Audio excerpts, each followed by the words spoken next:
Hello everyone, this is Erik, the Asian movie enthusiast, and this is my review of Lost and Found, also known as Sweet Lies, a Korean romantic comedy from 2008.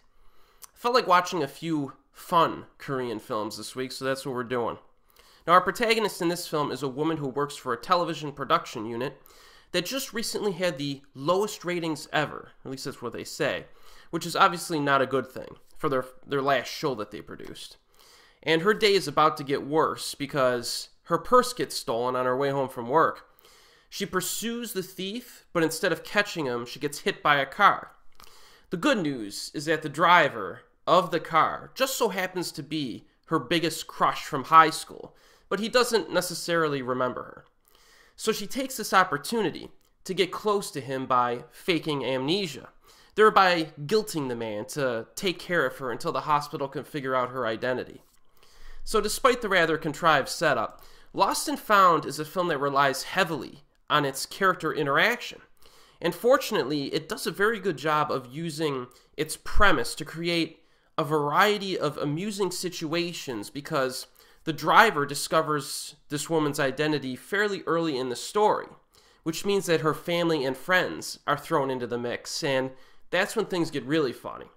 So throughout the film, the woman's friends and family members attempt to take advantage of her amnesia, which they think she has as well, by exaggerating and even lying about her past, which she immediately recognizes but can't respond to because she's supposed to have amnesia and therefore not remember any of these things.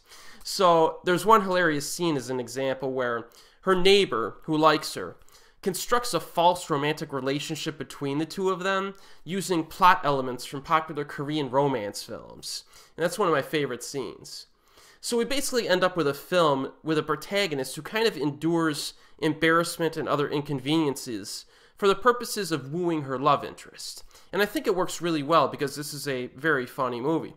The situational comedy is definitely very amusing. The lead actress is a woman by the name of Jin-hee Park, who gives a very tongue-in-cheek performance, I guess I would say. She does not play it straight, like as if someone in real life was really trying to be deceptive. On the contrary, she kind of exaggerates her mannerisms slightly to create a character who's overdoing it, but is still somehow successful at being deceptive. So it creates a situation that's pretty funny. I really enjoyed her facial expressions in this film. It's probably my favorite performance of hers from what I've seen so far. Now, Han Sun-jo is also good in this. He plays her next-door neighbor and childhood friend who throws some monkey wrenches into her plans, sometimes intentionally. There are also a few criticisms that I have about this movie. It is a bit on the silly side at times, but I did not find that to be a big problem because it's more charming than silly anyways. The ending is very predictable and cliched, but at the same time, there is a scene near the end that actually pokes fun at a big-time cliche in Korean movies and K-dramas. So at least it gives you the satisfaction of getting thrown a little curveball along the way. You know what I mean? So I think there's actually a lot to like about Lost and Found. You know, it's a very entertaining flick, and I enjoyed it quite a bit. If you're not a fan of romantic comedies, if you really hate this subgenre, this film is probably not going to change your mind.